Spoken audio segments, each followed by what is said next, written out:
Good evening, ladies and gentlemen. Welcome to this Berkeley County Board of Education meeting this Tuesday, May 9th, 2017. I call this meeting to order. I declare a quorum is present and the media has been notified. Do we have a motion to approve the agenda? So moved. A motion by Mr. McClellan. A second from Mr. Wright. To approve the agenda as presented. All in favor, please. Is there any discussion? Hearing none, we'll call the question. All in favor, please respond by saying aye. Aye. All opposed, nay. The agenda is approved. Please now stand for the Pledge of Allegiance and the moment of silence.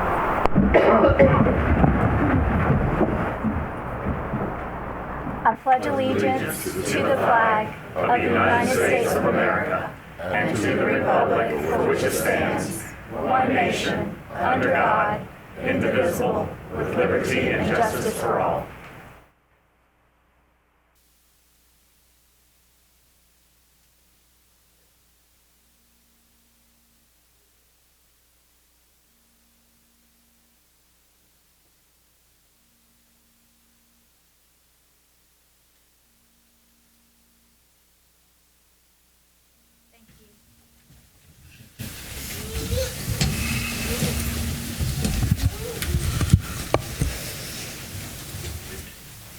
There are two meetings on April 25th, and we'll now entertain an approval for the minutes for the Head Start training. So move.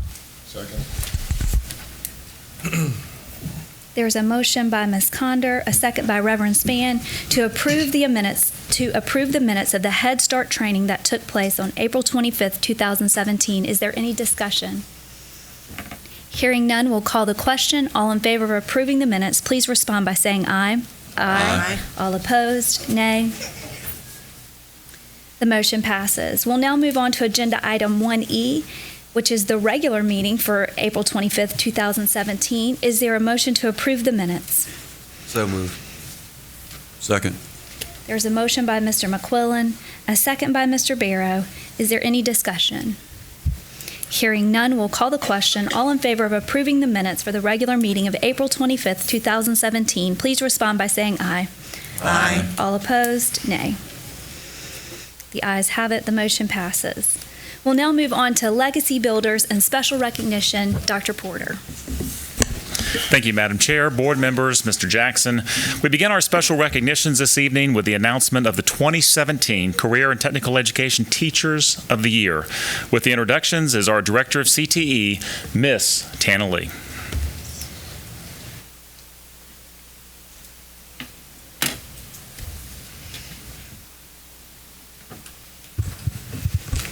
He's a little taller than I am. Good evening, Madam Chair, board members, Superintendent Jackson, members of the audience.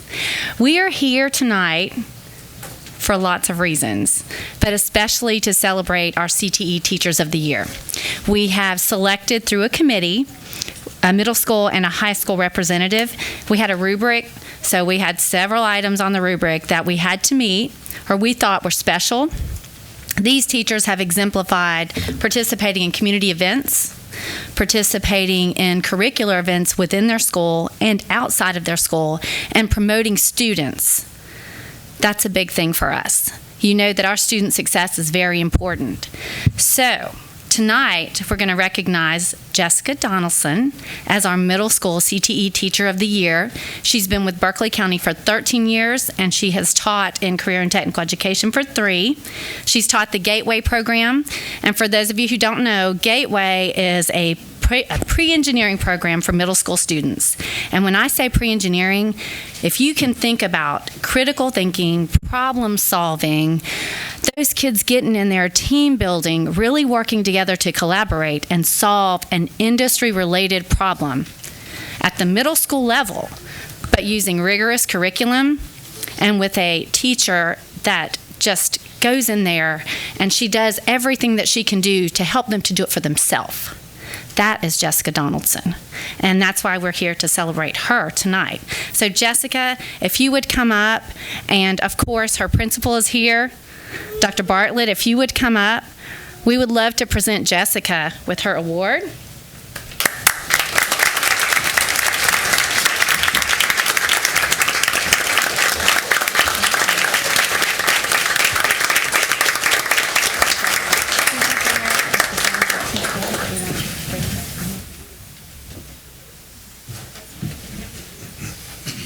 Okay, we can also bring up her husband. I think he gets Husband of the Year award for all of the extracurricular activities that he's involved in with robotics and STEM. Okay, he's passing, but I think he gets that.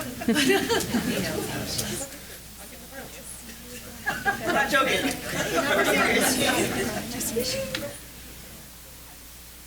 It was all fun and games when we were laughing about it. Oh, see? Where's church football? That's right. Don't get the Edit it. They'll edit that. They'll make it. Hold on, we're going to trade. That's right.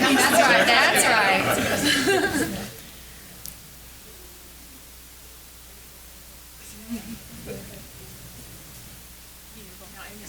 Now It's official now. Everybody's smiling.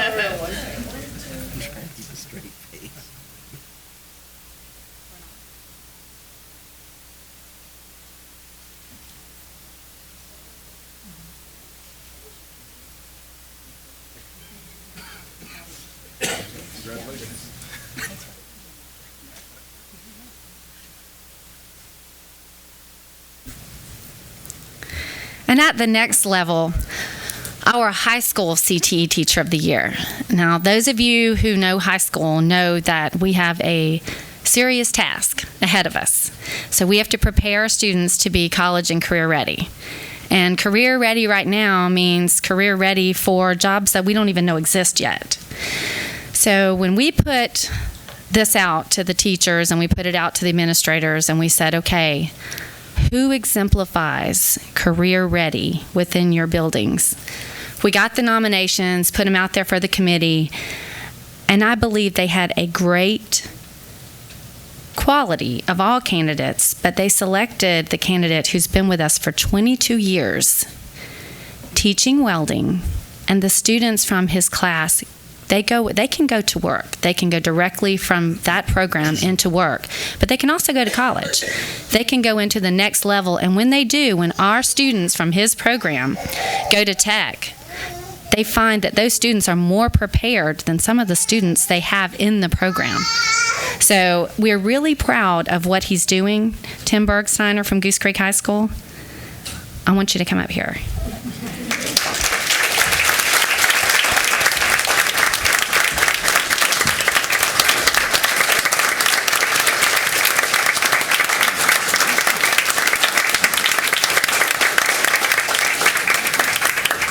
To tell you guys, he not only does this, but I have to tell you about one competition before we bring everybody up. He developed a cage where our students learn to cage weld, and it really is an industry type situation where they have two levels, and they get in this cage and two different students are welding. They have on all the protective gear, you can see through it, everybody knows what's going on. But that is a workplace skill that they will not get without his innovation. So he's come up with that, and he's putting those opportunities out there for the kids to make sure that they are prepared when they leave him to be successful. And I have to commend you for that. We need that everywhere. Thank you. Yeah. All right, Nick Spitulski's coming up for Goose Creek. Anyone else you want to bring up here? Somebody special out there in the audience? I think the boss, the wife of the year is here.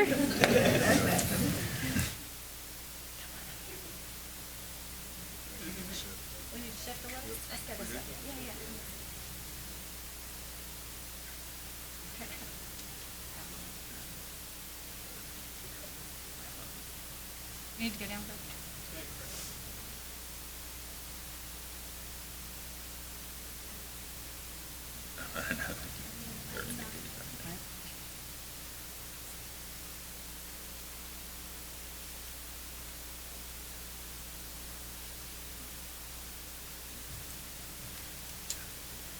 Thank you.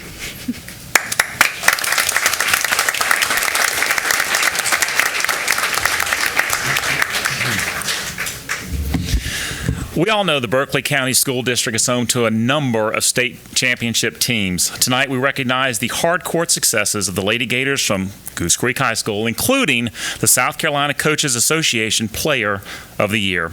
With the honors is head girls basketball coach, Mr. Tim Baldwin.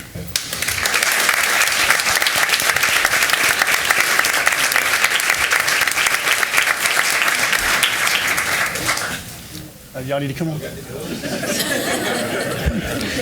I got to admit, I'm more nervous tonight than I was at the state championship game. Enjoy the moment, Tim. I think I was ready to do this thing until they mentioned how many years BURGSTEINER's been at Goose Creek, and I've been there a year longer than him. So we've been there for a little while. But he does do a great job. Like I said, I go in there often to see his classroom, and like you said, he reaches kids who sometimes might not reach other things in life, and he does a great job with them. But anyway, I'm going to start off with talking about one of our players who had a very special year this year. If she'd come on down. Mariah. Okay. Come on down. I know we live in a time we always talk about data and stats and that kind of thing. And a lot of times I fall short of this because all I worry about is if I got more points than the other team on the board, and that's about it. But she had an outstanding year.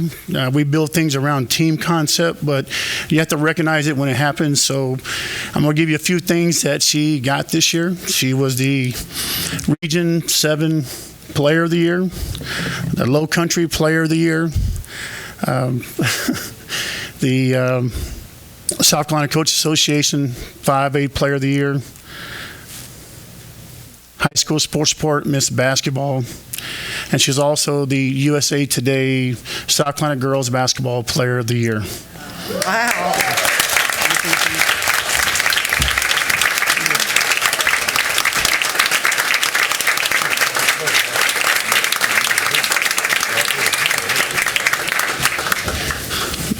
Now, I'm going to talk about the senior class before we get into the team. With the girls that are obviously been here with me the longest, I think Mariah, Erica, and with Tanasia and Amari. Of those four, obviously the last 4 years, we had over 100 wins, 4 region championships. We played for a state championship twice. I know 3 of the 4 have been with me since 5th grade. And yes, we get them all when they're about 10 years old. And so when you say they're my girls, they are. I helped raise them. So, and anyway.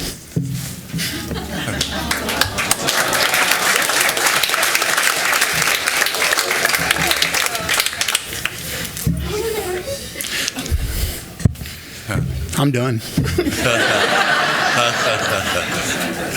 Anyway. Other girls who got college scholarships, they got over $4 million in offers this year. And that's what it's about, with a good education, so you can have a good life, better than we were. And so that's what we strive for. Obviously, as a team, we strive to be the best. And 11 region championships. All right. We played for a state championship 4 times, and this is all in the last 16 years since I've been here. 14 years in a row consecutively, we won 20 games or more in a season. And obviously, we talked about this at the beginning of the year. We always have a goal of winning the region championship, a 21 season.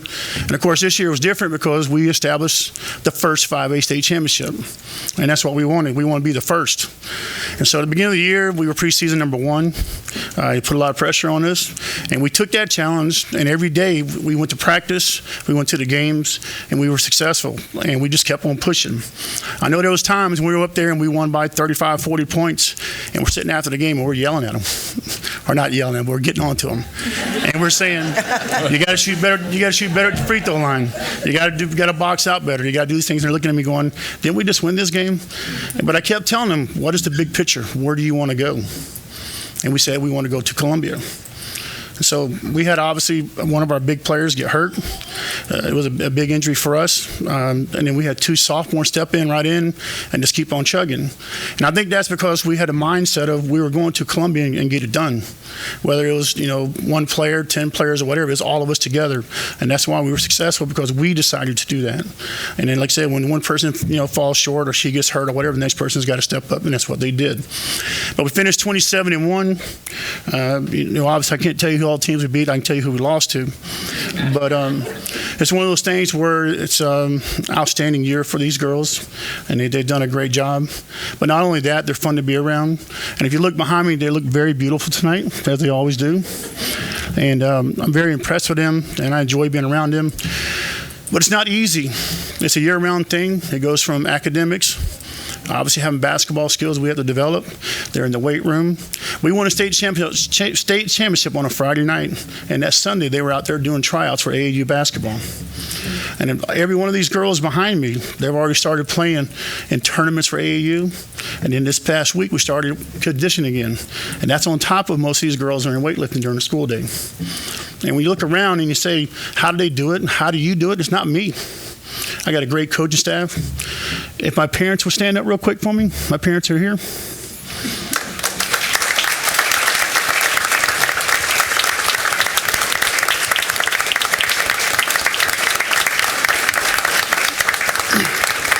I know we talk about the village, and I got a great village.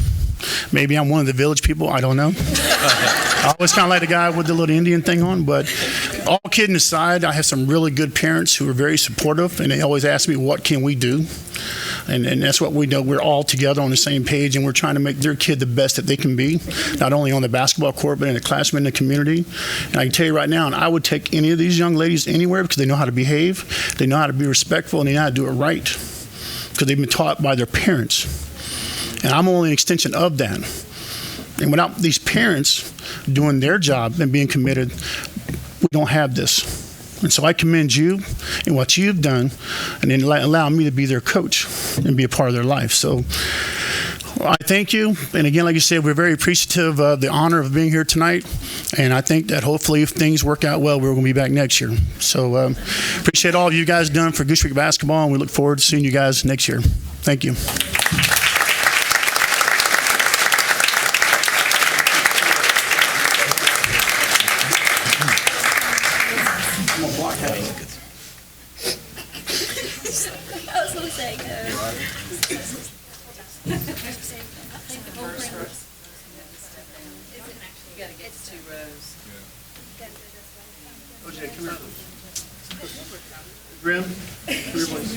Okay, you're walking. So back row, stand up where you were. I got a couple more. Back row, yeah. We're trying to get you seated. There you go. See your face.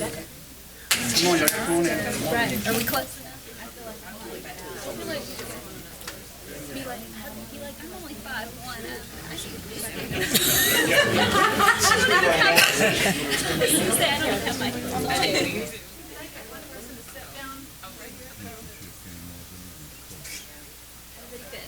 Mr. Jackson.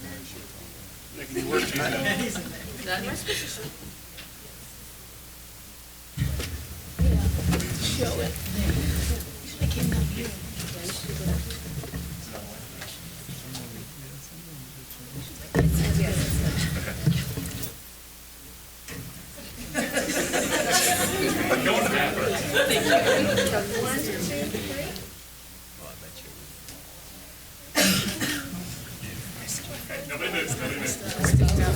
Everybody stay right there. Everybody stay. Of course, this impressive list of accomplishments doesn't just happen. I'm going to ask the assistant principal from Goose Creek, Mr. Nathan SPITULSKI, he made me practice that, to come on up and with a couple special presentations. Nathan, come on up. Vacation. Madam Chair, members of the board, Superintendent Mr. Jackson, I am here humbly to introduce two special people here at Goose Creek High School. If I could have Coach Ernie Drews come up and join the basketball team. Yeah, Coach Drews.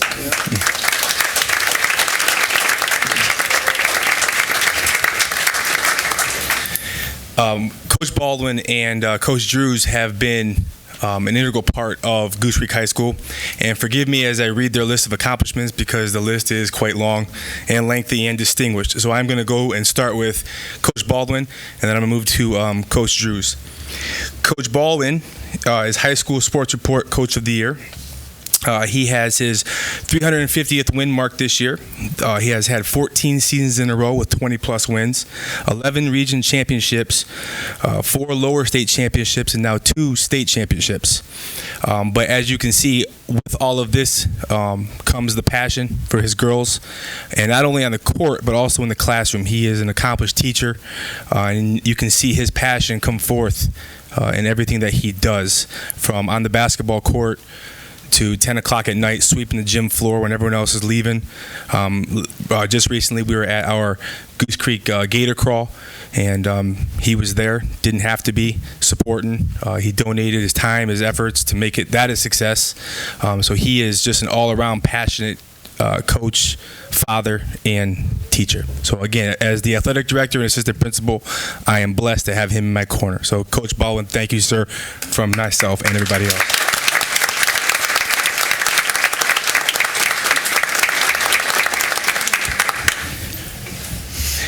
Secondly, Coach Drews. Again, forgive me as I read this because it is quite long. He is an accomplished athletic trainer.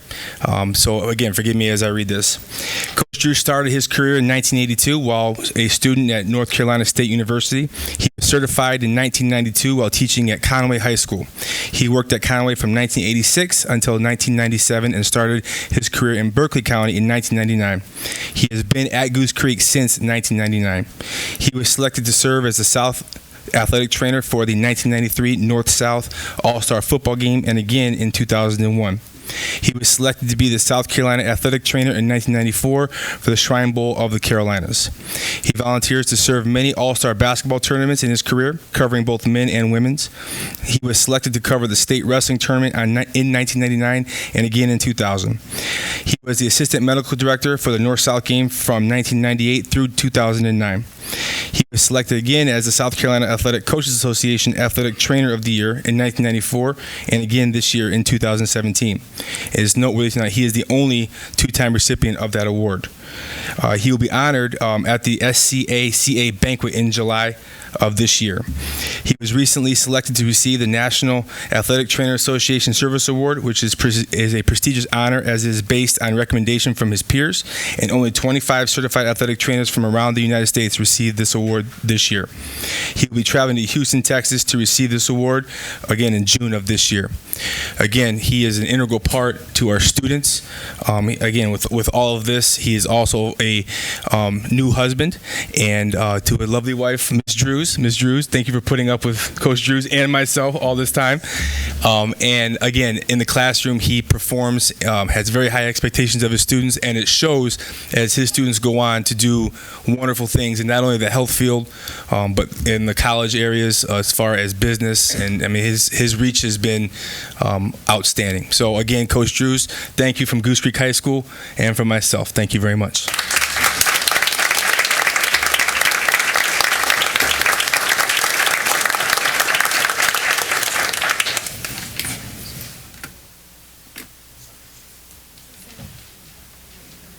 This is like a family photo, man. You gotta squeeze. You gotta let her. You gotta go over. Okay, you about got it. As soon as Mr. Spitulski gets into place. Yes. Here we go. Let's get the official. These are all downloadable. Will be on our website tomorrow, guys. Some high resolution pictures.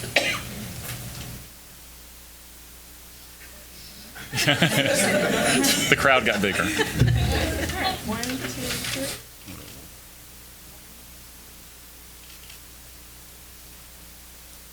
Congratulations. Thank you.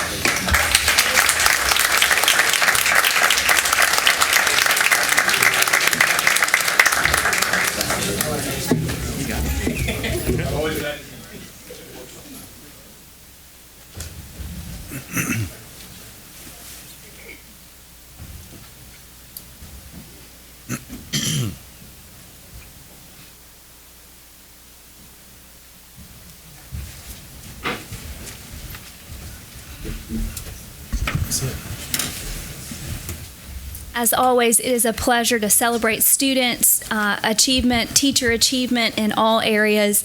Every meeting, and I know I say this every time for the people who come every meeting, there is a state or national level performer, whether it's a student, a teacher, a nurse in Berkeley County.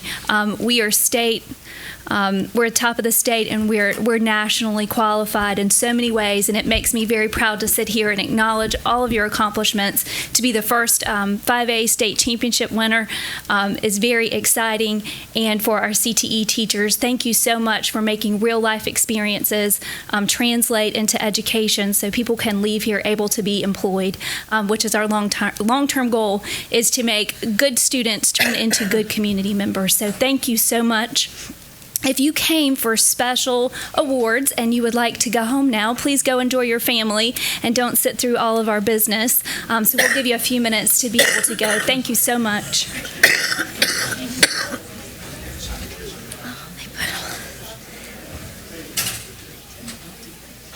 There's more on the list. Yep.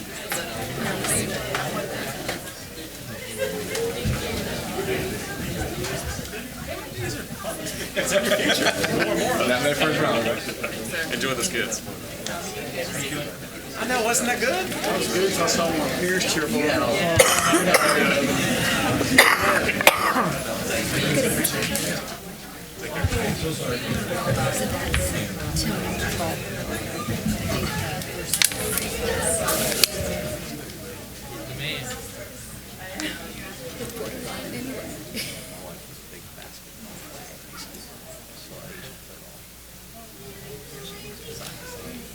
Pretty good, too.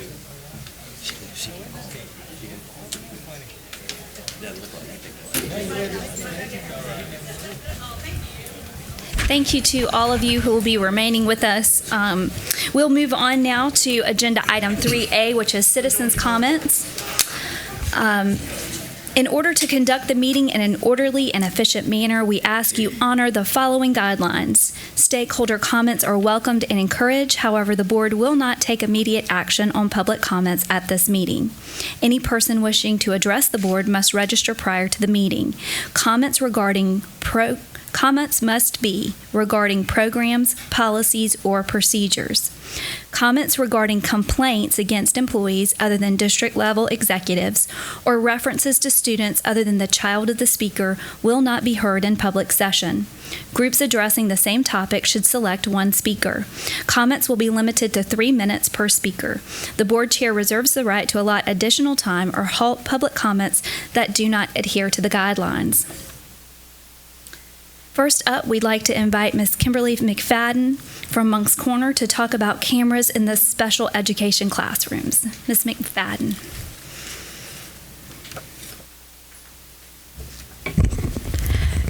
Good evening. My 5-year-old autistic son is in a self-contained classroom here in Berkeley County. He has come home upset, saying his teachers scratched him or yelled at him. On April 18th, 2017, I took my son to school and he had a panic attack just from seeing his teacher's face and ran to the back of my van, clinging to the seat, saying, "I'm scared," again and again. Previously to this, my child has never said he was scared of anything. I reached out to the principal and she wasn't sure what happened, so I reached out to the district. I knew he was physically restrained and I told them how I knew. Later that day, I received a phone call and was notified that he was physically restrained the day before. I asked for an incident report and was provided with a Word document of what happened. When reading this, I found out he wasn't restrained on April 18th once, but twice, and also on April 4th. And I was never notified until I went looking for answers. Today, a story came out in Greenville of a teacher who locked an autistic child in a closet. The day before, a story came out of a bus aide hitting an autistic girl on the bus. Last year, a teacher kicked a special ed student right here in Berkeley County. These stories are becoming all too common. Children with special needs are much more likely to be abused or mistreated, and a lot of times they can't say anything or don't know to. It is unacceptable that the district is allowed to restrain children, and these are not caught on camera. Thankfully, we picked up on behavior changes, and he could relay some information to us, but not every child is able to. There needs to be cameras placed in every classroom, every special education classroom in Berkeley County immediately. These children need a voice and someone to watch over them. This is a safety precaution for students, parents, and faculty. Look around the room today at the faces of these children. They need cameras to protect them and be their voice. Thank you. Thank you so much. Up next, we'll invite Mr. Ronald Nelson who wants to speak about Mr. Archie Franchini and why the sudden release. Mr. Nelson. Chairperson, Mr. Jackson, should I say interim superintendent, Mr. Jackson, and Chairperson, Ms. Watford, community member and citizen. As I stated, and also board members, make me feel like I'm coming out of retirement, standing at this podium. But nevertheless, as I heard of the sudden release of Mr. Archie Franchini, and then attending a school improvement meeting and a PTA last night, I want to reflect back on the leadership of Mr. Archini have demonstrated over the years that I've knew him. He was always there, and he always made sure that there was representation from the district to our meetings. Now, last night at our meeting, we talked about public comment or Berkeley County School District Board superintendent search. Thanks to Brother Kelly Spann Jr. and Brother Donnie. There was only 2 representation from the school district. Of course, Brother Kelly Spann represented our district. At Timberland, there was only 3 attended at Timberland. Now, if that's the way we are going to support the lower district or the upper district in Berkeley County by only having 1 or 2 board member appears to hear the public comments from the citizen, I don't think that is adequate. Now, interim superintendent, Brother Jackson, says to Sally Watford, chairperson. Now, this house is your house. If that's the way we're going to manage it, I think we may need to take a look, step back, and evaluate it. Now, in the year of 2006, when I first got involved in Berkeley County School District, I know we can be the #1 district in the state. We had a lot of ups and downs over the last 8 to 10 years for superintendent. The meeting prior to Ms. Blackburn's departure, she bragged on Berkeley County how much she loved it. Then suddenly she departed. We talked about transparency. Where is it? Is it on the dark glasses? So one thing that we needed to do, but I still think, I believe that we still can become the #1 district in the state, but we need to work together with a bipartisan board. Now, we know from history, and we know the direction of this board wants to go is very questionable. Now, whenever each and every one of you goes in that door, you need to speak your conscience, but yet still, we talked about being for children. Is it going to be the children from what district? Is it going to be the children of our own district? Or is it going to be the children from lives in the Berkeley County district? So I say to you tonight, interim superintendent, chairperson, Ms. Watford, you need to evaluate your house. I would like to see a more unified body of taking Berkeley County School District to the next level. Thank you for your time. Thank you, Mr. Nelson. Next up, we'll invite Mr. Tim Knight to move on to agenda item 4, safety and security update. Good evening. Good evening. Hello, good evening.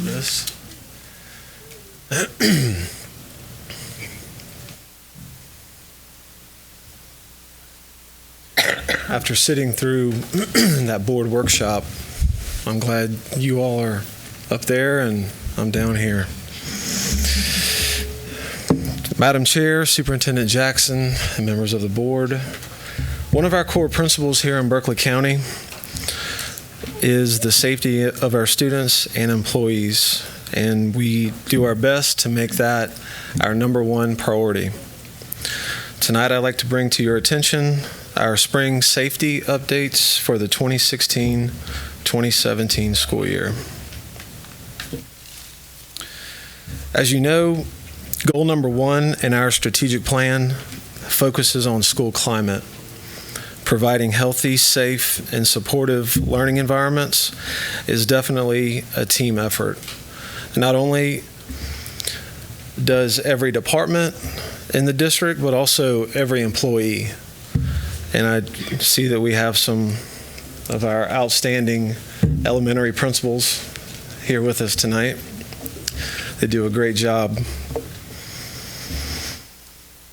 Two departments that are crucial in assisting my office with fulfilling this goal is our technology department, led by Miss Diane Driggers, and our facilities department, led by Mr. James Thomas.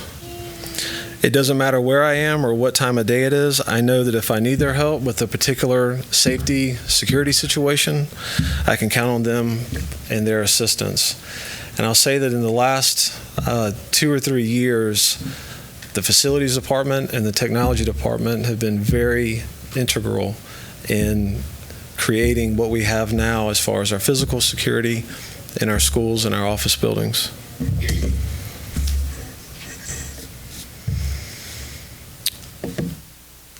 The Berkeley County School District conducts at least 2 large-scale crisis simulations every year. Last month, we completed our spring crisis simulation at Berkeley Intermediate School, where we simulated a tornado touching down and causing damage to the school. We also simulated some injuries to students and a teacher. These exercises give us the opportunity to activate our emergency procedures that we have in place so we can critique and evaluate those procedures to make sure that they are effective and efficient in real-life situations.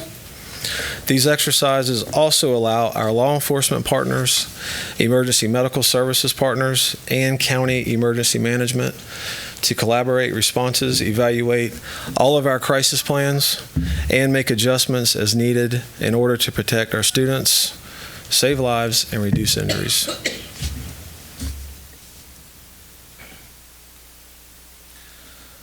Last school year, we started training our administrators in injury prevention, self-defense techniques. Due to this very positive feedback that we received, we decided to make this part of annual training.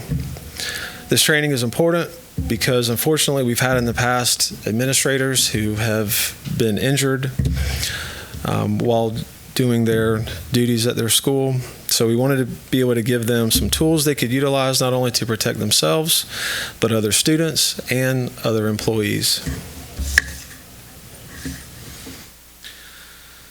We take a lot of pride in the relationships that we have with our law enforcement agencies here in Berkeley County. As a result, our law enforcement agencies have strong partnerships in our schools and our students. Many of our agencies participate in the Reading Buddies and Lunch Buddies programs. Last year, the Sheriff's Office started an award campaign called the Superstar Award. This award focuses on students that go above and beyond their efforts to help others. Our law enforcement agencies also participate in our high school's Prom Promise campaigns, and they focus on educating students on the dangers of drugs, alcohol, and drinking and driving, and the consequences that can come from those actions. Hanahan Police and the Sheriff's Office, they lead our DARE programs at our schools, and they educate our young students on the dangers of substance abuse. Very important. Currently, 6 of our law enforcement agencies here in Berkeley County provide our district with a total of 24 school resource officers. A few years ago, in the summer of 2014, we started a training curriculum for all of our school resource officers with the intention of bringing them together for a few days of intense training and instruction. We have already started planning for our 4th annual Berkeley County School Resource Officer Summer Training Program. This training will be held again at Berkeley High School, like we had last year.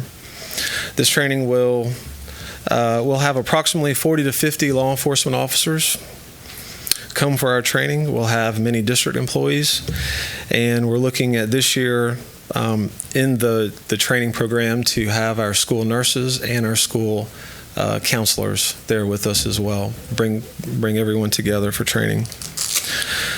We take a lot of pride in our incredible relationships that we have with our county's law enforcement partners. We have not only been working with our local and state law enforcement agencies, to develop training courses, but we've also been in very close contact with our federal law enforcement partners. February of last year, 2016, we had the FBI come in and provide a full day of training for our administrators and teachers during the school district's instructional fair and staff development day. For school year 2017-2018, we are working on plans to implement district-wide training that we received from the FBI last year. So our local law enforcement agencies, they want to take the teaching program and be able to teach it to all of our teachers and administrators. These are just a few examples of how the district is working hard to give our school resource officers, administrators, and teachers, who all work very hard, different tools and training that they can use to be successful in dealing with different types of emergency situations, all while keeping our students safe. Any questions?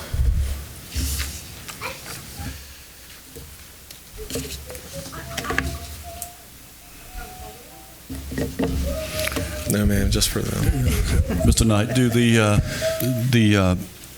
national SRO convention, is that something that does individual schools or municipalities that sponsor these officers help fund, or is it something that is it mandated or is it optional? It's not mandated. I'm glad you brought that up.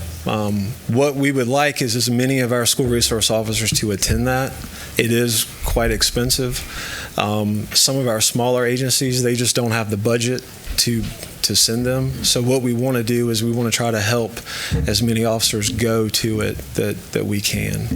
So somehow find a way to be able to fund that. I've attended that myself, and it's very worthwhile. It's very informative, and it also a cohesive bond between the law enforcement officers and the community. Yeah.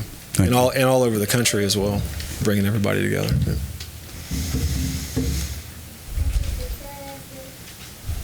Yeah. Any other questions? I have a question. The issue on safety and security, okay, what about equipment as far as plexiglass, that sort of thing? Does that fall under your purview? That, as far as the physical, like our secondary entrances, that money is not necessarily in my budget. I believe that was from 3 or 4 years ago that we had. Okay, because I am kind of concerned about those sorts of things. I think at one of our previous school board meetings, this was brought up and discussed, and I don't think that all of the schools are adequately equipped with safety glass. That was a major concern of mine. So, but if that's not under your purview, I apologize. No, that's okay. We yeah, as far as the glass itself, I don't really want to get into that publicly, but I'd be happy to talk to you about that.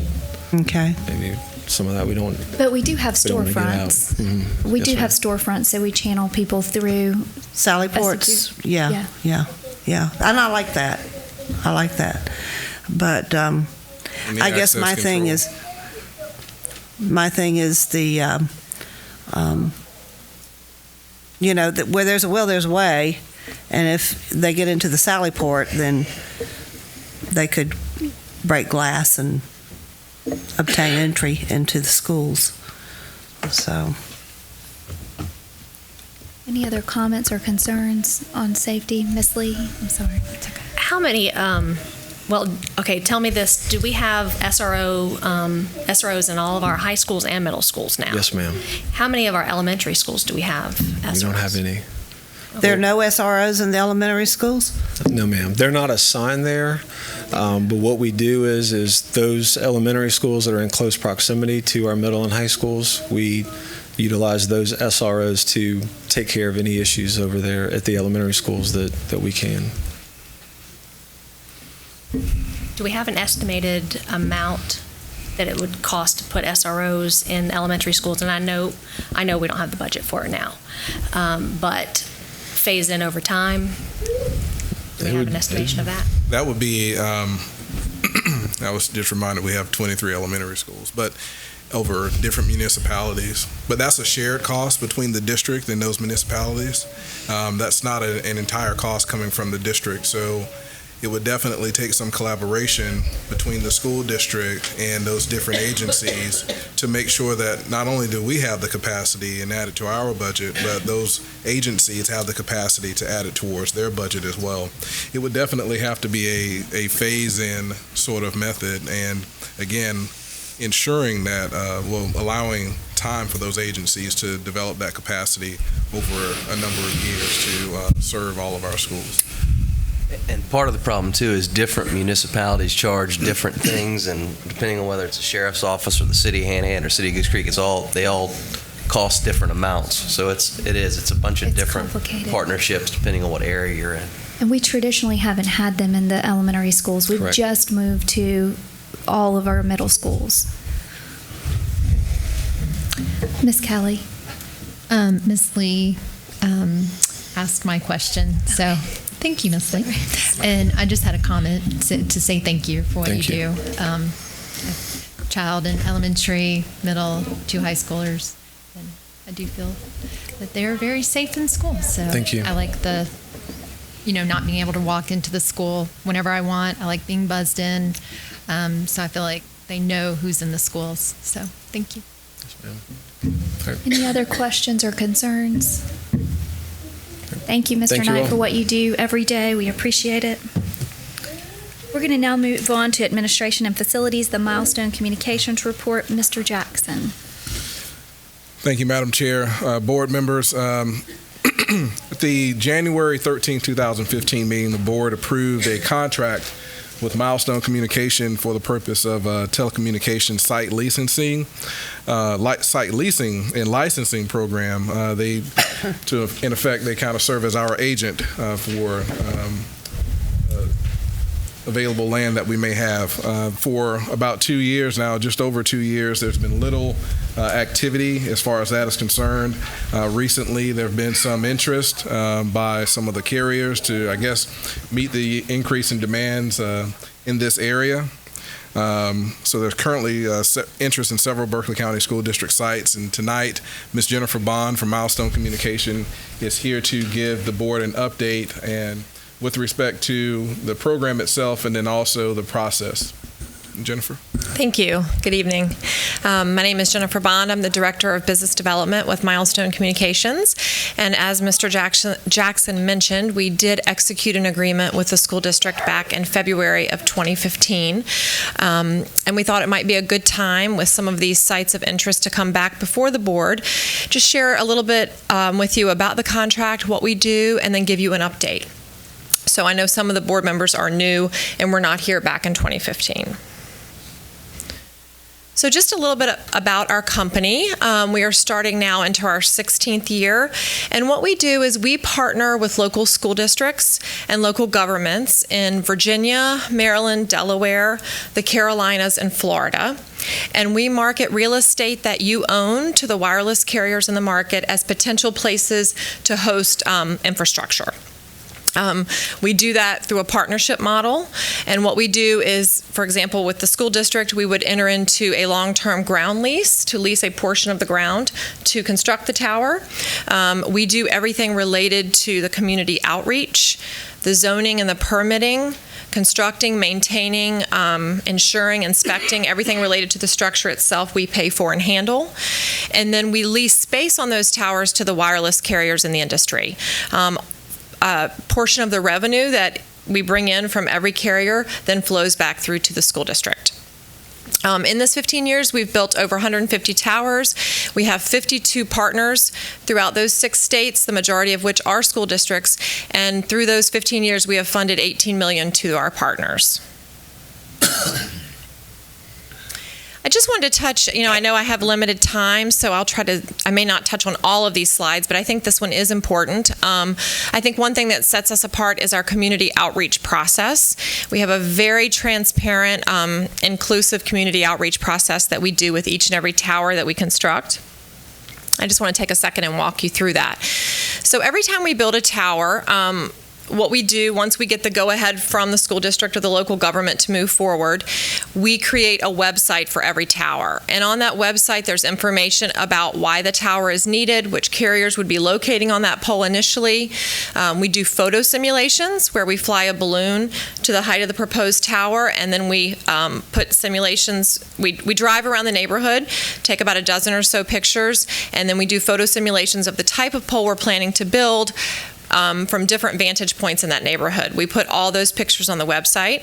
We have wireless safety information on there, information about the zoning process, when the community meeting will be held, how to contact us.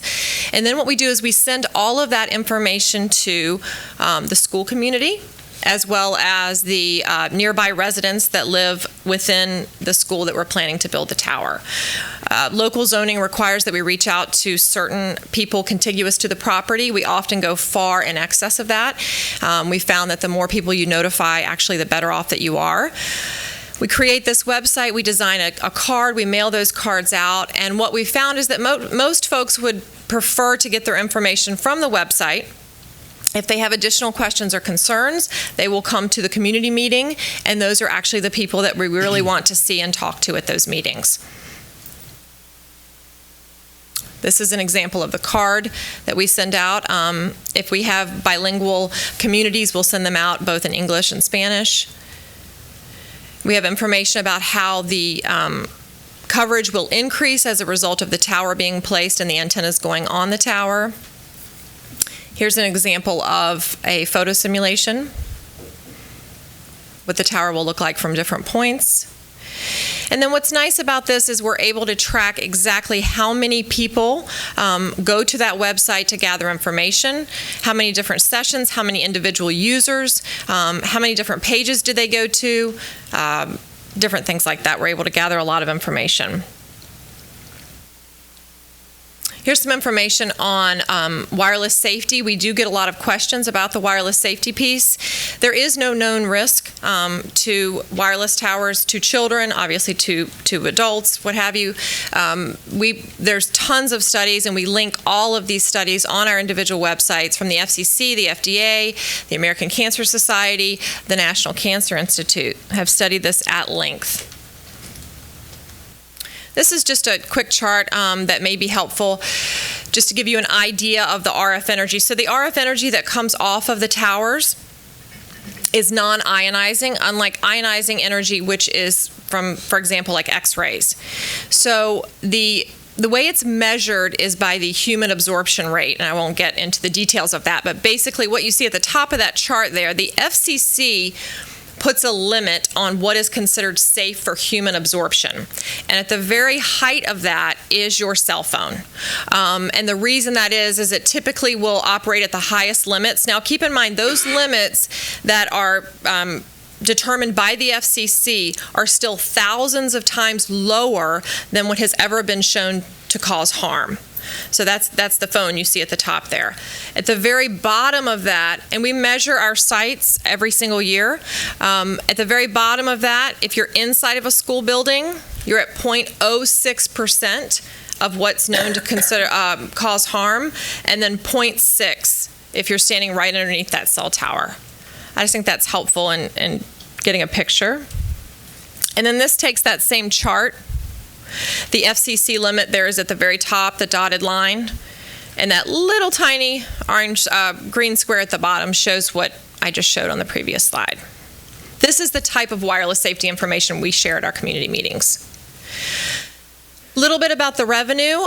So we do share 40% of every dollar that comes in from leasing space on these towers is shared directly back to the school district. There are two types of payments that we make to the school district.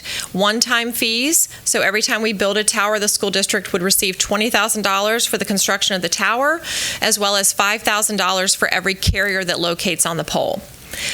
We design our poles to hold up to 5 carriers. We won't build a tower unless we have at least 1 carrier committed, and on average we get 3 carriers per pole. We also reserve 1 space on that tower for the school to use for its own equipment needs. Sometimes the schools will use it to connect schools between each other. Sometimes they will give that platform to the local county to use for 911 or public safety. And then I just wanted to show you, Mr. Jackson did mention that we've had some carrier interest in some of your sites, which makes it a good time for me to come back and share a little bit about what we're doing. With those 4 sites, and I'll just talk briefly about those in a minute, the minimum first-year revenue to the school district would be $144,000. If you extrapolate that out over 10 years, the minimum 10-year revenue would be $606,000. And when I say minimum, what I mean is that's if each of those 4 poles only had 1 carrier on it. The average 10-year revenue is $1.5 million, and again, that's an average of 3 carriers. That's typically what we expect. And then because we do build our poles to hold up to 5 carriers, the maximum 10-year revenue that the school district could earn would be $2.3 million.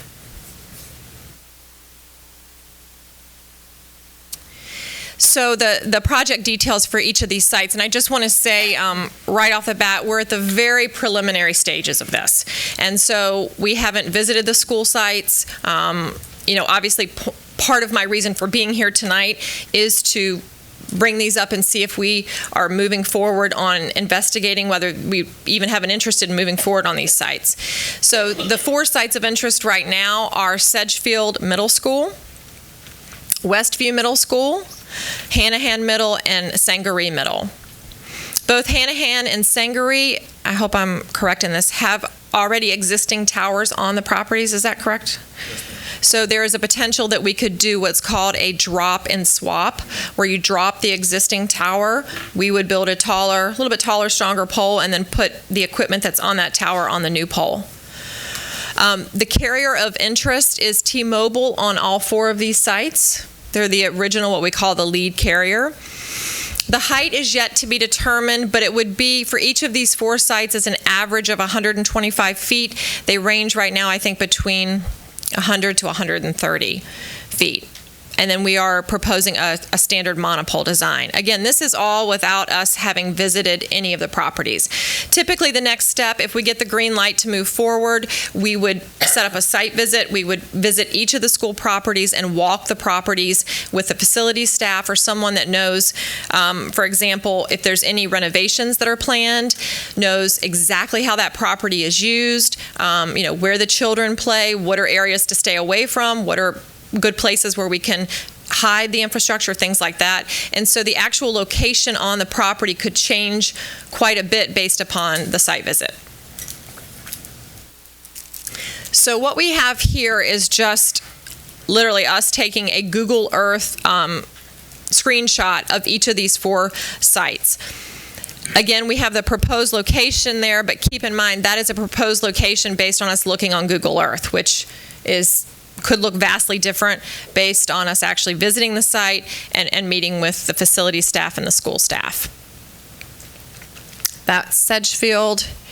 Here's Westview. There's some nice tree cover there at that middle school that we could tuck a monopole right in the middle of those trees. This is Hanahan. I believe that location is where the existing tower is, and we're trying to figure out if that would make sense for dropping that pole and swapping it for a taller pole, or if a different location on the school would make sense. And then Sangaree, we have a location there proposed. So I know I put a lot of information your way. If you have any questions at all, happy to answer them. Yes, I have several. How many towers do you have in the district now? Currently in the district, we have not built any. In Berkeley County. Berkeley County. No. These are our first 4 sites of interest. So we partner with school districts all up and down the East Coast. We've built done dozens and dozens of towers for other school districts, but these would be our first towers in Berkeley County. Okay, so the figure you give us is related to the district you have to build towers and before districts that you have towers. Yes. Yeah, and the revenue will basically be the same regardless of the districts. Yes, exactly. This went out through an RFP process back in 2015, I guess late 2014, early 2015. This went through an RFP process. We have responded to dozens of RFPs throughout the 8 years I've been with the company. All of them have the same economics, the 40% revenue share. Is that what you were asking? Yes. Mm-hmm. Another question.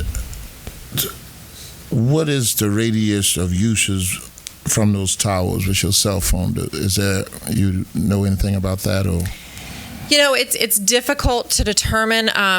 In more densely populated areas, the radius, I guess you would say, of coverage is probably going to be less than in a more rural area where there's less people. It's less about coverage now as it is more about capacity. So the reason the carriers are really looking for new locations is not so much because there's not coverage, but that the data flow through those current antennas are overmaxed. Most of us have multiple devices that we're using. It's really stressing the current network. So the need for the new towers is typically because there's not enough capacity. They need a new site for that. So it's difficult to say. I mean, it could be anywhere from quarter to a half mile up to, in very rural areas, up to 4 or 5 miles. So if a school have an existing tower already, you'll still need to see how high that tower is before you can work with it as far as putting your equipment? We would have to look at that, and that's one thing we would look at on the site visit. My initial guess is that those towers were probably not built to be strong enough to hold the equipment for the carriers, and we would know that after taking a look. But when we call it a drop and swap, sometimes local zoning code will allow us to drop an existing tower, put up a new one in the same location. It's a little bit easier because there's already a visual impact there from the existing tower. You give a percentage amount. What is the actual money amount for one tower? So about 24 ranges, $2,200 to $2,500 per month is what the carriers in this area, that's what we charge them. So you multiply 40% of that? So yes, 40% of that per year. And that typically will escalate at 2 to 3% per year.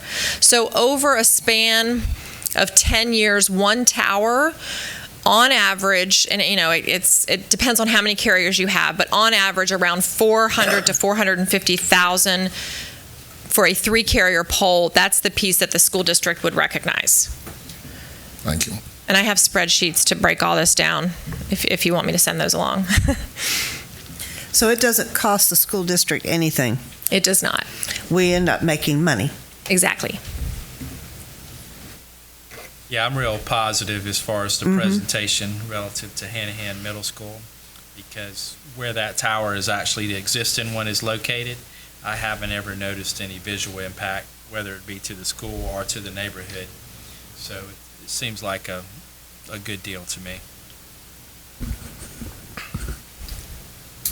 Mr. Bear, do you have it? If there are no more questions, this is just an information item for tonight.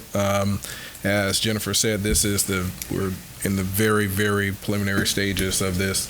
The Milestone team will be in the area for the next few days or so and have actually scheduled opportunities to go out and visit the sites that were mentioned in the presentation to do some surveying, assessing the area, and get some more information for us. Once that information is received and they do an assessment to determine the feasibility, we will have more information, and then from there we would need to determine how we are going to move forward based on the assessment and based on the interest. I think you need to pick about 20 of our schools. We are marketing all of them, yes. We're very excited about the interest. You know, as Mr. Jackson said, we've had this agreement in place now about a year to a year and a half, and we're really seeing tons of activity. T-Mobile in particular, Verizon, we're hopeful that AT&T is going to start back up building. So, yeah, it's an exciting time in our industry. So, I do have a question now. Yeah, you've piqued my curiosity. If we are amenable to this, what would be the timeline where we could actually implement this?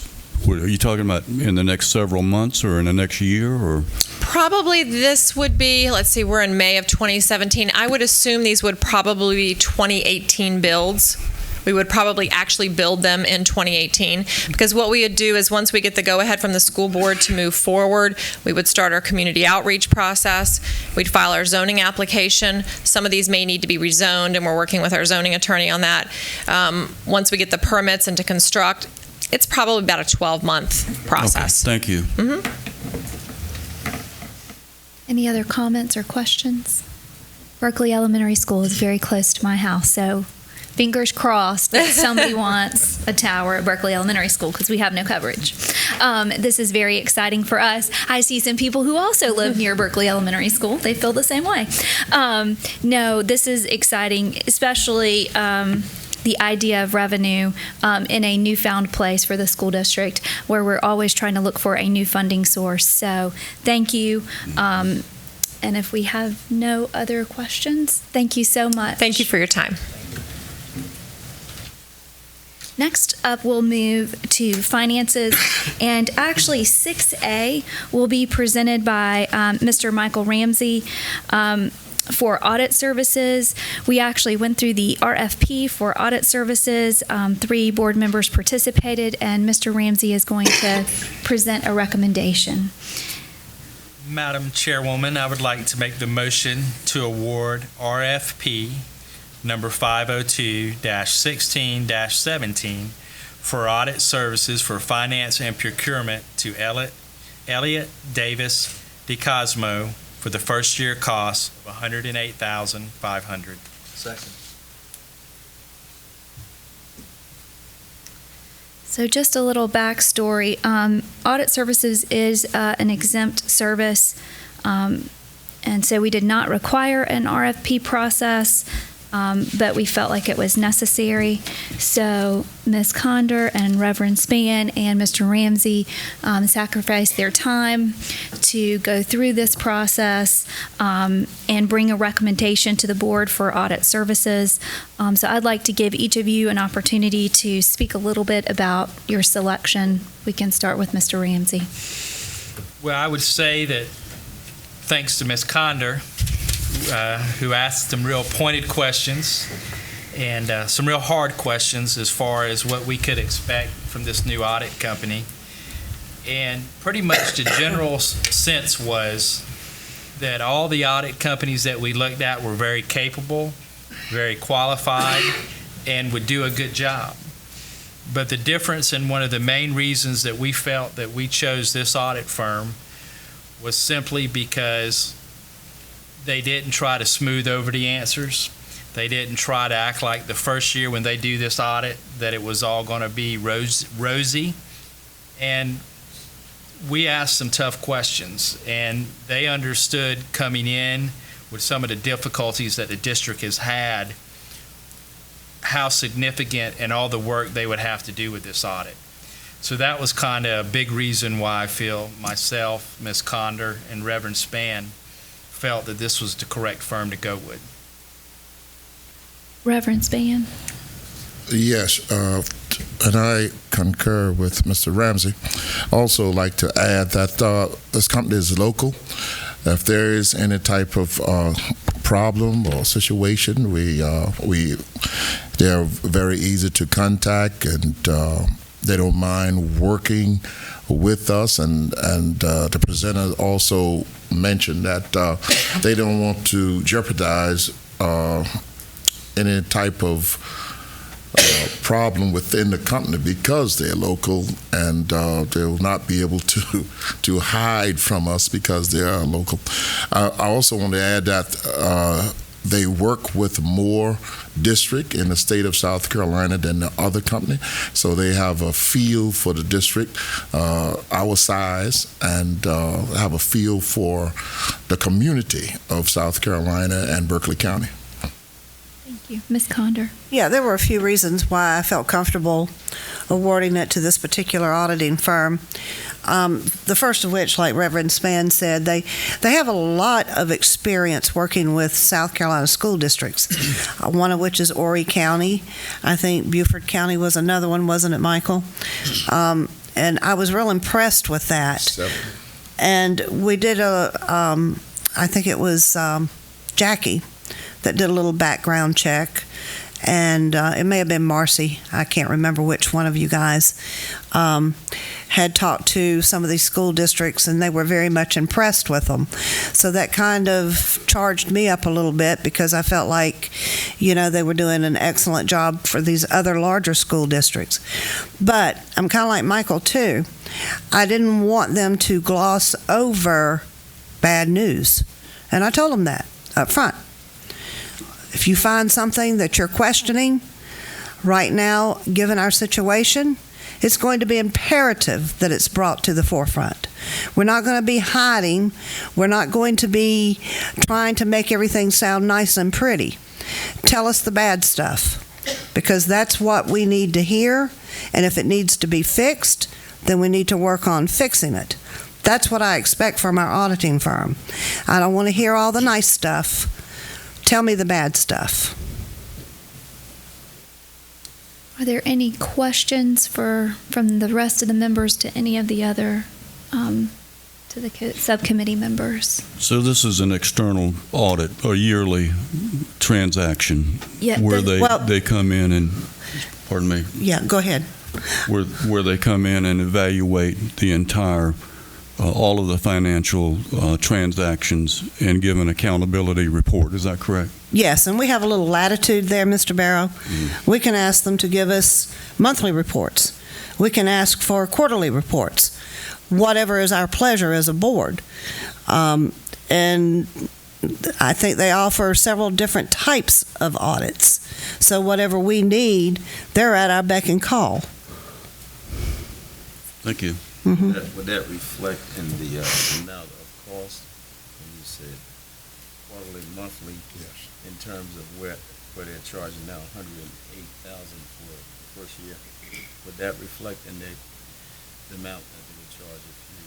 Well, that would be something we would have to make a decision on. I'm just asking. I'm saying that was that discussed during your interview? Michael, I don't think that they broke it down.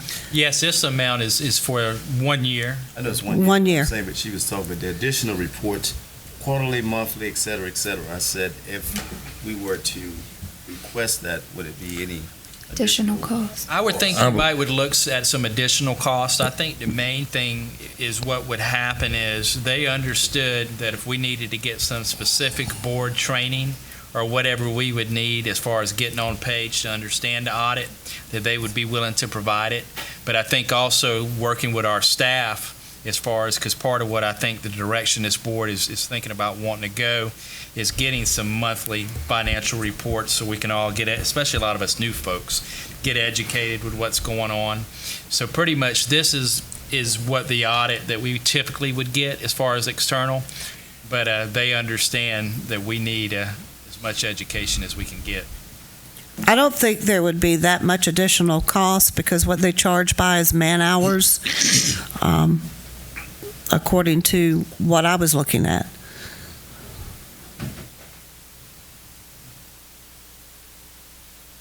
Yeah, I don't think that's something that you need to guess about. I think, but anyway, going forward, if we do need to do that, I think we need to have concrete numbers to say that this is what it's going to cost for future reference. So the first year cost for 108, I would assume that's for our yearly, annual, and our balance statement. Sure. It's up for all the standard stuff that would go with the audit. Okay. But if we want a little additional, then we can certainly request it.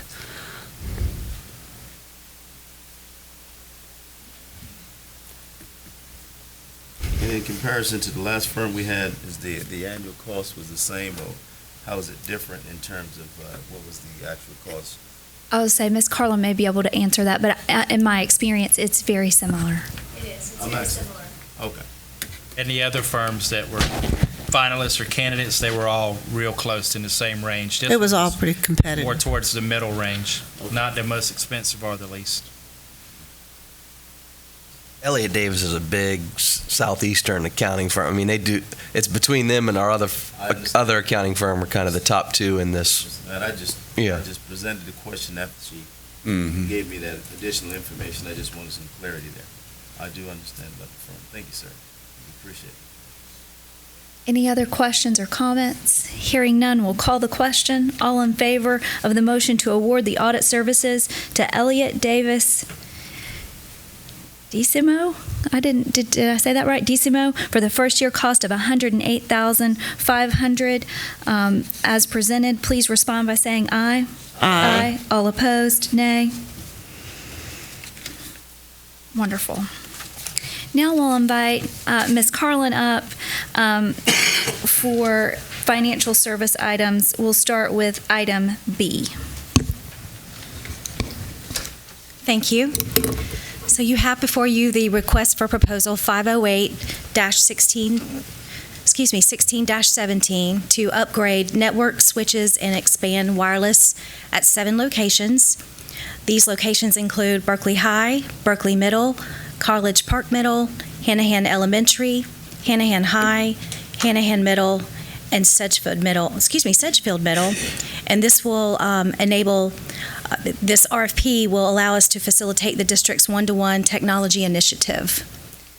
This is going to be covered by E-rate funding, and we are asking you to award this to DICES Solutions Incorporated for a total cost of $791,405.66. Madam Chair, I move that we award number 508-16-17 to upgrade network switches and wireless at 7 locations to DICES or DISYS Solutions, Inc. for a total project cost of $791,405.66. Second. There is a motion by Mr. McQuillan, a second by Mr. Ramsey, to approve the upgrade of network switches and wireless at 7 locations. Total project cost of $791,405.66. Is there any question or discussion? Can you please repeat the schools that are affected? Yes, ma'am. Berkeley High School, Berkeley Middle, College Park Middle, Hanahan Elementary, Hanahan High, Hanahan Middle, and Sedgefield Middle. Thank you. You're welcome.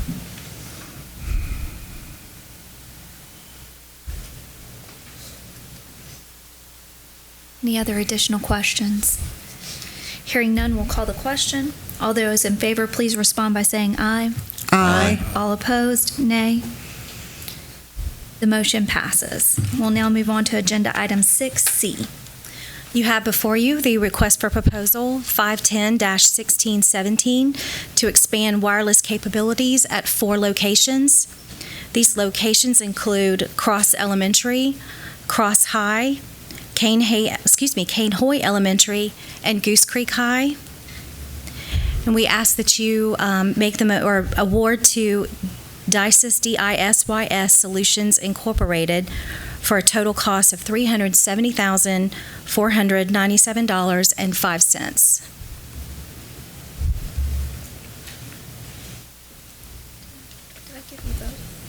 Madam Chairman, I make a motion Yes, sir. to award number 510-16-17 to expand wireless capacities to 4 locations to DISYS Solution Incorporated for a total project cost $370,497.05. Second. All right, there's a motion by Mr. Reverend Spann, a second by Mr. Wright, to award expanded wireless to DISYS for a total project cost of $370,497.05. Is there any questions or discussion? Hearing none, we'll call the question. All in favor, please respond by saying aye. Aye. All opposed, nay. The motion passes. We are now on to agenda item 6D. You have before you the request for proposal 511-16-17. This is to provide and install the required network gear for Bowens Corner Elementary and Foxbank Elementary Schools. Again, this will be covered by E-rate funding, and we ask that you award this contract to Bridge Tech Solutions, LLC, for the total amount of $265,298. Madam Chair, I make a motion to award number 511-1617 to provide and install network gear at 2 new schools to Bridge Tech Solutions LLC for a total cost of $265,298. Second.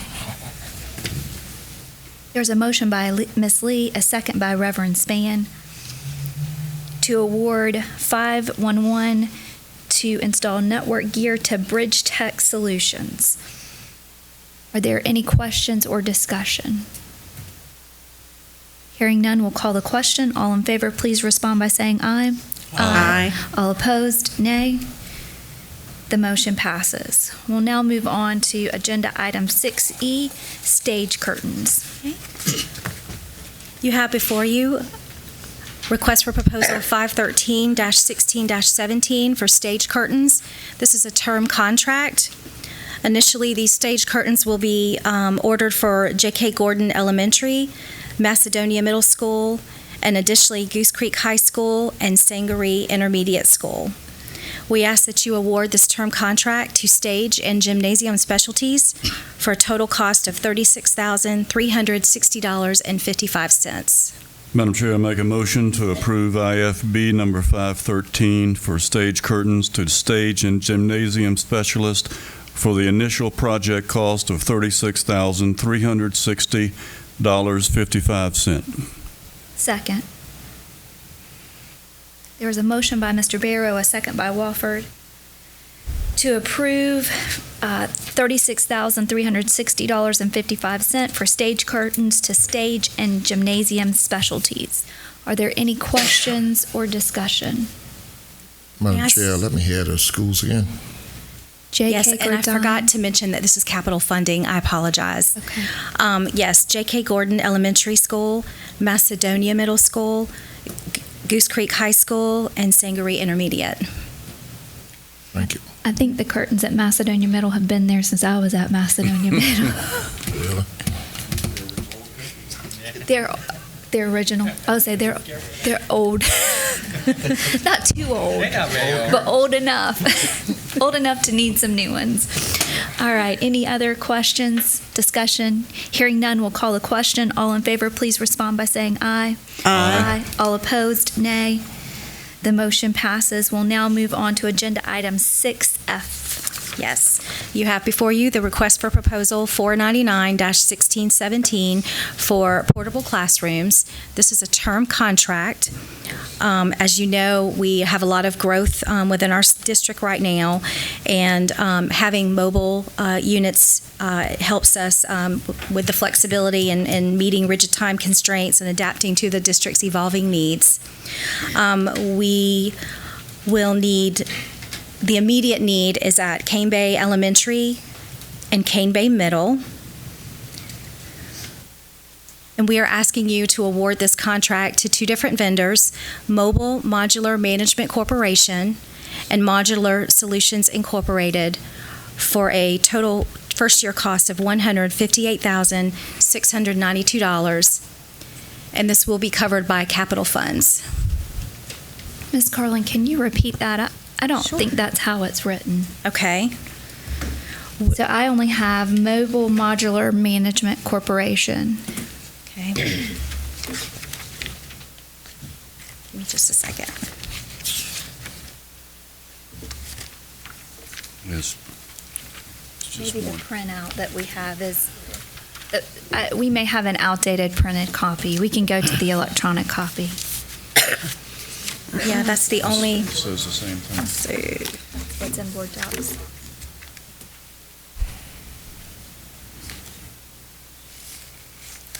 Yes, the one I have. So it's Mobile Modular Management and Modular Solutions Incorporated. Modular Solutions. And Modular Solutions. Okay. The total price is the same. It's just two vendors. Yes. Okay. And it's a term contract, so we'll be able to purchase if we need more. Okay. Madam Chairman, I make a motion to approve RFP number 499-16-17 for portable classrooms to Mobile Modular Management Corporation and Modular Solutions for a projected total cost of $158,692. Second. There's a motion by Ms. Conder, a second by Mr. Ramsey. Are there any questions or discussion? I'd just like to say that there are 8 classrooms that we're talking about here. Under the contract is 8 Yes. modular classrooms. Yes. And do you have any idea which are all 8 of them needed between these 2 schools currently? Yes, sir. Yes, sir. Okay, so there's not going to be any in storage or anything, and all of them are going to be utilized. Yes, sir. Yes. The growth in Cane Bay, at Cane Bay Elementary School and Cane Bay Middle School, they have both grown so much to the point where we're projecting a need for additional classrooms at each school. Okay, thank you, sir. That's my question as well. How many of these are going to be restrooms? Because I know that it changed at some point where we have to have restrooms, or I thought it did. All right, so what we started doing last year with these modular classrooms, the restrooms are actually incorporated inside of the classroom, so each classroom has a restroom inside. So that avoids having, because we were leasing restroom trailers, and that's when you can have a restroom inside. It's more efficient use of our funding if we go that way. So are we going to own these, and does this is a lease, so the lease includes setup costs, or are there additional setup costs? It includes those costs. It includes setup costs. So we can set them up at Cane Bay Elementary Middle, as long as they're there, they're set. If we have to move them to our lot or somewhere else, there'll be additional fees. Is the lease for 1 year or what? How long? This lease is for 1 year, yes, sir. Yes, go ahead. Okay. Have we ever leased these portable classrooms and not used them? I'm just trying to understand Mr. Barrow's question. No. I understand this question. If you go over to our lot off of Airport Road, you will see our boneyard, if you will. Those are ones we own, though? Those were ones that we've owned and have come into a state of disrepair and are no longer usable. So, we either try to sell them or have to do something with them. So I think that's what Mr. Barrow may have been referencing, the ones that we've owned. They don't meet code either. They don't meet No, code. they don't. They don't meet code. So that's the one bonus of leasing it, is that you don't have to maintain it. The one thing, though, I think is we need, with the growth in the district that we're going to be having, unfortunately, relative to we build more schools, it might be where we're going to need to do a cost analysis versus owning and leasing. I mean, we would own the same quality that we're leasing. It wouldn't be those old, outdated ones. But I just see, once we move these trailers to Cane Bay, I don't see us doing any additional construction anytime soon. I have a question. How much does it cost to purchase a portable classroom instead of leasing? It's been a while since I've seen the numbers. Yeah, I don't have that information right offhand, but I can look it up and provide it to you. But to Mr. Ramsey's point of looking into purchasing those trailers or mobile units, that's something that we would need to take a closer look at as we continue to do a comprehensive facilities conditions assessment to see where we are as far as our facilities throughout the entire district. To take that information and compare it to the growth studies that we have, and also look at the trends in growth, and to determine where we would actually need those mobile units and how many we would need, so that we're not purchasing those and we could really get away with leasing those. So your point is very valid. We need more information before we make that decision. Thank you, Mr. Jackson. Yes, sir. Didn't mean to interrupt that. Any other questions or discussion? I think $158,000 for 8 classrooms is not a bad deal. I know we don't want anyone in trailers. I also want a place to educate children, so sometimes this is the best solution that you have available. Hearing no other questions or comments, we'll call the question. All in favor, please respond by saying aye. Aye. All opposed, nay. The motion passes. Thank you. We'll now move on to instruction and accountability. Dr. O'Gorman.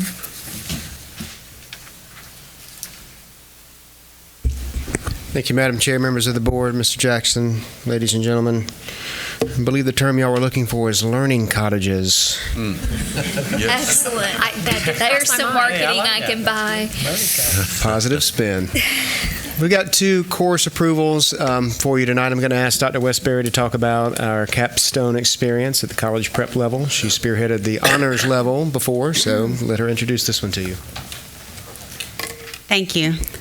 Good evening, Madam Chair, members of the board, Superintendent Jackson. Prior, there was a local board-approved course for the capstone experience at an honors designation. South Carolina State Department of Education this past April, released a new UGP, which is our uniform grading policy. Several revisions this year, finally was approved in April, that states that if there's any course that is already designated at an honors level, it has to go through a rubric assessment, and there needs to be a CP delineation to offset why we have one honors and not a CP. We have several students who are completing the honors capstone this year. We feel that if we had a CP version of the same course, that we had CP and honors, more children would complete the credit, and that there is a delineation and rigor between the two, and we would be in compliance with the state UGP.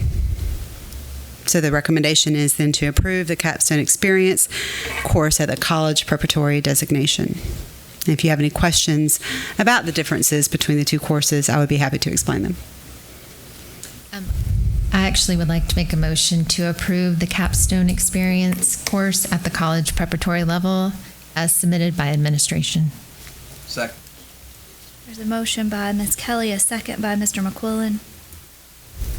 Are there any questions for Dr. Westbury on the capstone experience and the honors or the CP Excuse me, where do we have these courses presently? What high schools? Everyone. They all have them? Yes, sir. Okay. And if we make a distinction between college prep and honors, we'll have enough students to warrant both levels? Yes, sir. The way the capstone works is that the students work on the curriculum between the 9th grade and the 12th grade year, demonstrating the skills of the South Carolina profile of a graduate. So the course doesn't actually enter a transcript until their senior year and it's complete, but they have 4 years in which to complete all of the requirements. Okay. Thank you very much. Dr. Westbury, for the benefit of new members, will you just hit high level of some of those requirements I think are really important requirements? Yes, ma'am. To demonstrate the profile of a graduate, there are critical thinking skills, worldly skills that they want students to be able to exhibit. So some of the things that we've included in the capstone, it's a digital portfolio that we're using through STEM Premier, which is like a LinkedIn for students that businesses can actually see. So they get to take it with them from high school to college and continue while they're in college. Elements include their work keys credential that are there, their college and industry tours with reflections that they have to be able to provide. So there are a certain number they have to complete and reflections with them. Rubrics go with all of these requirements that are in the capstone. They have to have mock interviews. They have to have career research paper. They have to have job shadowing experiences. All of those experiences that are student leadership in nature, whether it be through a student council or a student CTE-based organization, and they participate in those clubs and activities or conferences and conventions or hold offices, they all count in this experience as well, with their written reflections that go with them, as well as apprenticeship, job opportunities that are career related and what they are interested in being when they grow up. So basically, we're compiling this huge digital portfolio for the students to help them transition from high school to what comes after high school, whether it be 2-year, 4-year work, or any variation in between. Thank you. Any other questions, discussion? Hearing none, we'll call the question. The motion is to approve the capstone experience as a college preparatory level. All in favor, please respond by saying aye. Aye. All opposed, nay. The motion passes. Thank you. Thank you, Dr. Westbury. The State Department has asked us a favor to pilot a couple of courses. I'm going to ask Ms. Tana Lee to come up and describe those courses, and then I want to clarify the action I need specifically from the board. Good evening again. So I want to tell you a little bit about the computer science course that we are being allowed to offer in Berkeley County. We are again pioneering, we're leading the way. And when you think about computer science, you think about what's necessary for our students to be successful, not just in Berkeley County, but everywhere else. So the Computer Science Discoveries course will introduce our students to many of the foundation skills that they need to be successful, such as programming, problem solving, computer logic, web development, interactive games and animation, problem solving, the internet, and we all know what goes on the internet, triggers, and programming the Internet of Things. So by piloting the course, we will be able to meet not only the K-8 standards that they've listed, but also go into the high school computer science standards that they've listed and give our students the rigor that they need to be successful at the next level. And we've asked that we be able to not just have a full course number, but to break the course into 2 separate courses as well, because the middle school schedules vary, and we want to be able to provide this at all of our middle schools if we're able to, and give them some flexibility to match their schedules. Dr. O'Gorman. So just to clarify some of what you just said, if the State Department provides us with a course code, we do not need local board approval. So the state has assigned an innovative course code to this, and at one point they just said we needed to advise the board, then they said we needed board approval, then they said we just needed you to hear about it.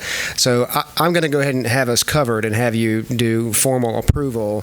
So what I would submit is that computer science discovery courses will serve as a pilot program in a minimum of 2 middle schools in Berkeley County School District during the 17-18 school year.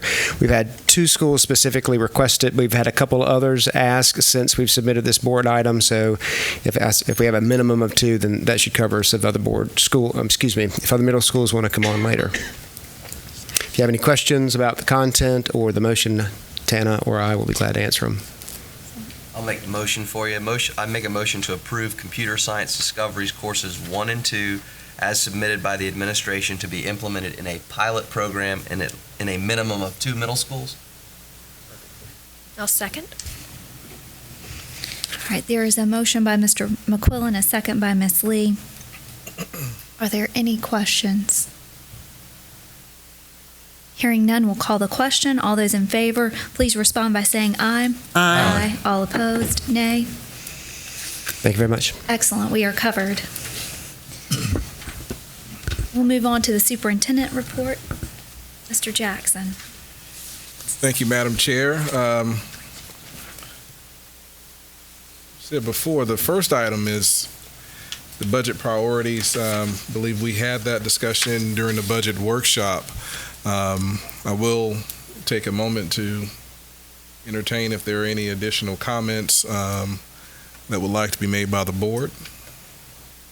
I'd like to thank Ms. Carlin, Mr. Jackson, all of the cabinet for a very informative workshop.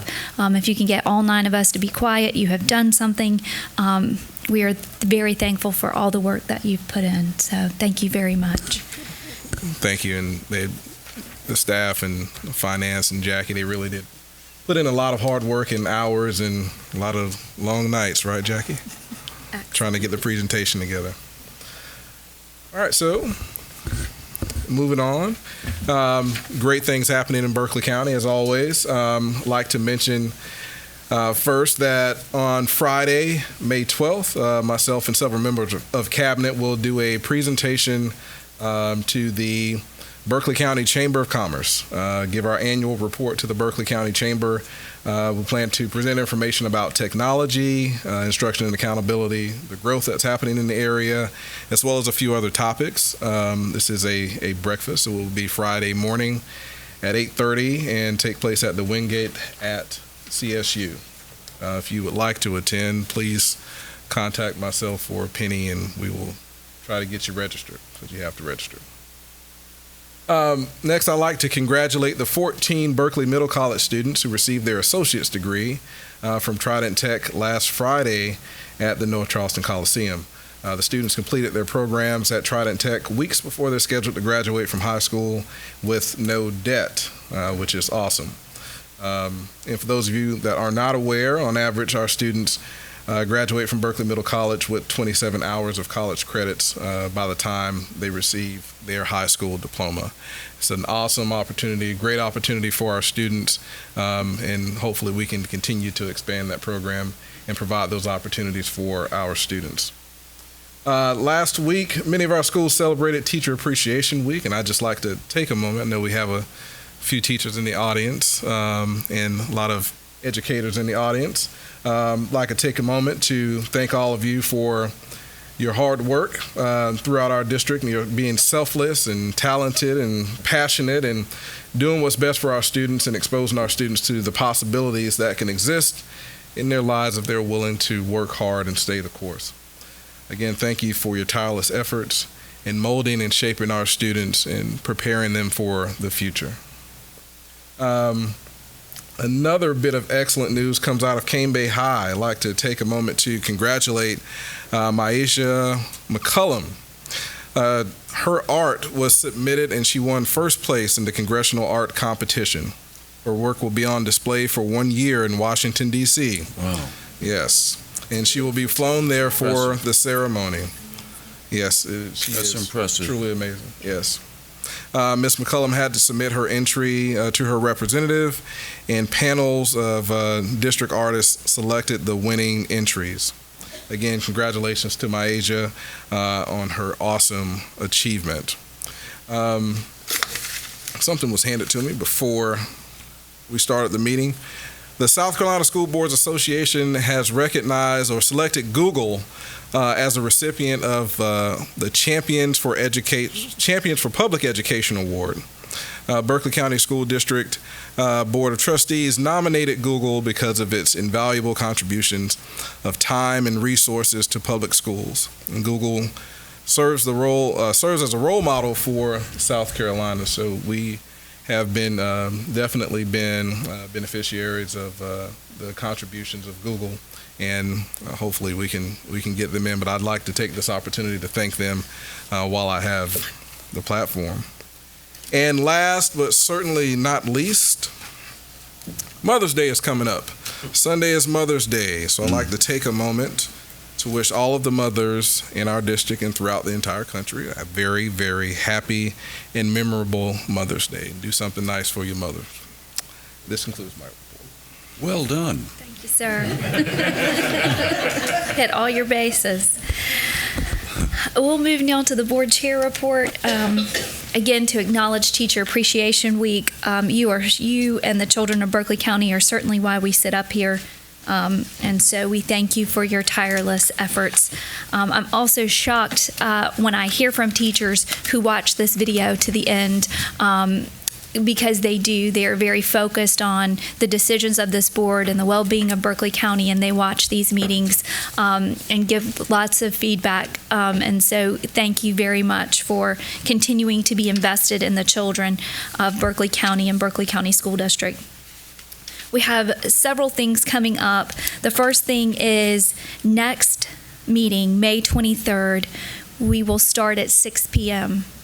Maybe this will be a new trend so we don't spend the night here all night, but we will be starting at 6 p.m. on May 23rd instead of our normal 6:30, and we will be updating and posting a start time of 6 p.m. on May 23rd. The first two sections of the policy manual was given to you in a hard copy sometime around the end of March.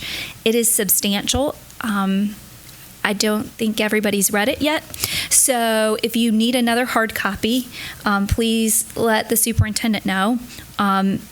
And we had a May 17th deadline in the board report. We're going to push that to June 16th because there's lots of documents to go through if you have not started. So June 16th will be the deadline for the policy review. Last, certainly not least, the most important thing we've got going on is graduation. So graduation is coming up and it's right around the corner. So Wednesday, May 31st, is the Berkeley Middle College. I had the opportunity to do middle college graduation last year. All of our graduations are awesome, but middle college is super cool if you haven't done that before. It's at 7 p.m. It's at Berkeley High School. Thursday, June the 1st, is Cross High. They also have a unique ceremony that is at the high school. It's at 7 p.m. on June the 1st. Then we have multiple graduations that are at the North Charleston Coliseum. On Friday, June the 2nd, 11:30 is Goose Creek, 3:30 is Berkeley, 7:30 is Hanahan. On Saturday, June the 3rd, 10 a.m. is Stratford, 2 is Cane Bay, and 6 p.m. is Timberland. And then on Wednesday, the 22nd, is Adult Ed, and that is at 4 o'clock at Cane Bay High School. I'm sorry, June 21st. I don't know what month I just said. June 21st at 4 p.m. is our adult education graduation at Cane Bay. You received all of these dates in your board update, but it is very critical for you to decide which events you're going to go to and let the superintendent know because they count chairs. Our attendance matters. There are people at every school. I know it's Katie Bates at Berkeley High School, and they are serious about the number of chairs, making sure the right people are there. This is a great opportunity for you to shake a lot of hands and look into a lot of faces and be reminded of why we do what we do. But please look at the schedule and commit to what days that you'll be able to attend. We like to have at least one board representative, if not multiple board representatives. But for all the new board members, graduation is one of the coolest things we get to do. I know it seems like long days, but it's really one of the coolest things we get to do. So please check your schedule. And that's a busy time of year. June 2nd is my kid's birthday. I get it. But please go through the schedule and let Mr. Jackson know what dates that you can commit to. All right, that is all that we have for that. We will now move on to agenda item 10. We will entertain a motion for executive session. In executive session, we will discuss pending employment matters, 1 expulsion appeal, and 15 student attendance appeals. Is there a motion? Madam Chairman, I so move. Second. There's a motion by Ms. Conder, a second by Reverend Spann to move into executive session. As announced, is there any discussion? All in favor of moving into executive session, please respond by saying aye. Aye. All opposed, nay. We're now in executive session.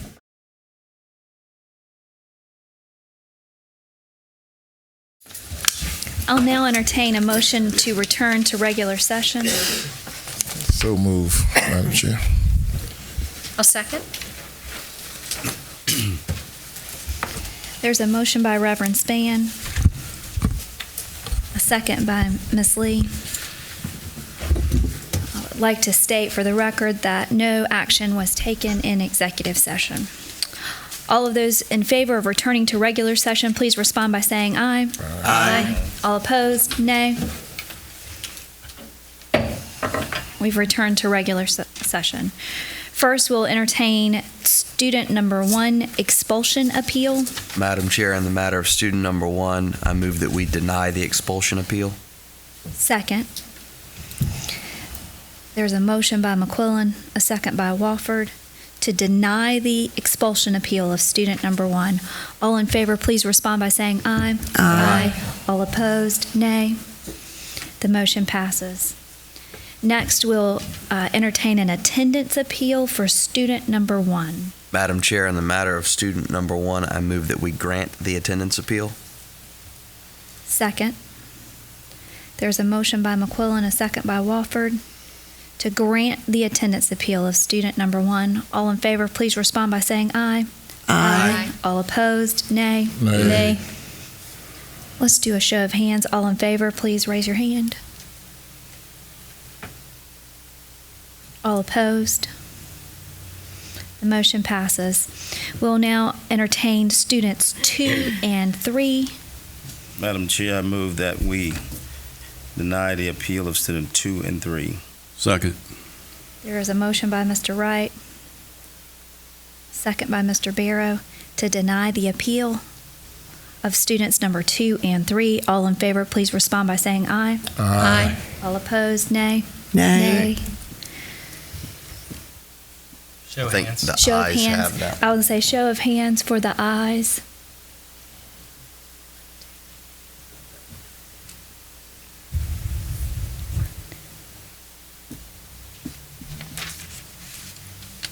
The motion passes. We'll now entertain a motion for student number 4. Madam Chair, I move that we deny the appeal for student number 4. Second. There's a motion by Reverend Spann, a second by Mr. Barrow, to deny the appeal of student number 4. All in favor, please respond by raising your hand. All opposed? The motion passes. We'll now hear the attendance appeal of student number 5. Madam Chair, in the matter of student number 5, I move that we grant the attendance appeal. Second. There's a motion by Mr. McQuillan, second by Ms. Kelly, to grant the appeal. All in favor, please raise your hand. All opposed? The motion passes. We'll now entertain student number 6, attendance appeal. Make a motion we deny the appeal. Second. There's a motion by Mr. Barrow, a second by Mr. Wright. All in favor of denying the appeal, please raise your hand. All opposed? The motion is defeated. I'll now entertain another motion for student number 6. Madam Chair, I move that we grant the attendance appeal of student number 6. Second. There's a motion by McQuillan, a second by Wofford.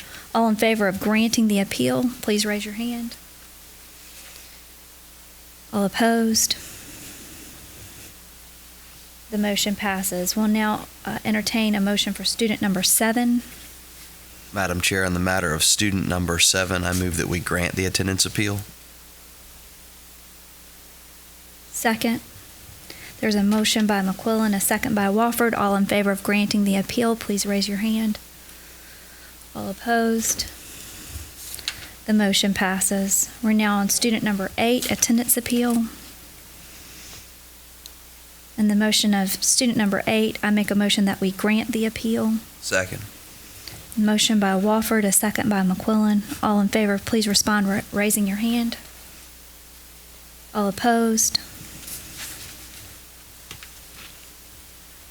Motion fails. We'll now entertain another motion for student number 8. Madam Chair, I move that we deny the appeal of students number 8. Second. There's a motion by Reverend Spann, a second by Mr. Barrow, to deny the appeal of student number 8. All in favor, please respond by raising your hand. All opposed? Y'all are making me work hard. The motion. I'm trying to keep up. Good job. Got some good notes, Ms. Lee.